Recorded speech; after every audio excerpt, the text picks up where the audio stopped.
నమస్తే welcome to Vikram TV. ముఖ్యమంత్రి రేవంత్ రెడ్డి అధ్యక్షతన జరిగిన రాష్ట్ర మంత్రివర్గ సమావేశం ముగిసింది. ఈ భేటీలో కీలక నిర్ణయాలకు కేబినెట్ ఆమోద ముద్ర వేసింది. ధరణి పోర్టల్ను భూమాతగా మారుస్తూ కేబినెట్ నిర్ణయం తీసుకుంది.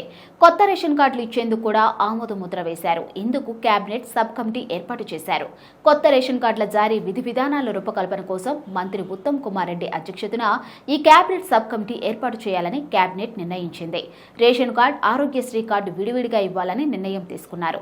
అటు గౌరవెల్లి ప్రాజెక్టుకు 437 కోట్లు కేటాయిస్తూ నిర్ణయం తీసుకున్నారు.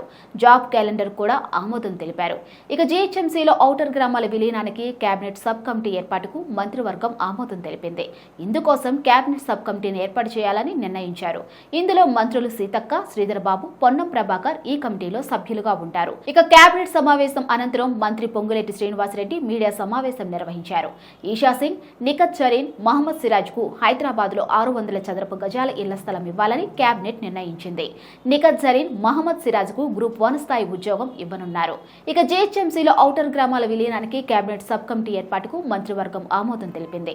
ఇందుకోసం కేబినెట్ సబ్ కమిటీని ఏర్పాటు చేయాలని నిర్ణయించారు. ఇందులో మంత్రులు సీతక్క, శ్రీధర్ బాబు, పొన్నం ప్రభాకర్ ఈ కమిటీలో సభ్యులుగా ఉంటారు. ప్రొఫెసర్ కోదండరాం, అమీర్ అలీ ఖాన్లు మళ్లీ ఎమ్మెల్సీలుగా ఎంపిక చేస్తూ గవర్నర్ కు పంపుతున్నట్లుగా చెప్పారు. అసెంబ్లీలో శుక్రవారం జాబ్ క్యాలెండర్ ప్రకటించబోతున్నాం. విధుల్లో చనిపోయిన రాజు రతన్ కుమారుడికి మున్సిపల్ కమిషనర్ ఉద్యోగం, మరో అధికారి మురళీ కుమారుడికి గ్రూప్ 1 ఉద్యోగం ఇవ్వాలని నిర్ణయించాం. నిజాం షుగర్ ఫ్యాక్టరీ పునరుద్ధరణ, హైదరాబాద్ లో మూసీ నది సుందరీకరణ వంటి విషయాలకు ప్రభుత్వం కట్టుబడి ఉంది. మల్లన్న సాగర్ నుంచి గోదావరి నీటిని హైదరాబాద్ లోని ఉస్మాన్ సాగర్, హిమాయత్ సాగర్ రిజర్వాయర్లకు తరలిస్తామని మంత్రి పొంగులేటి వెల్లడించారు.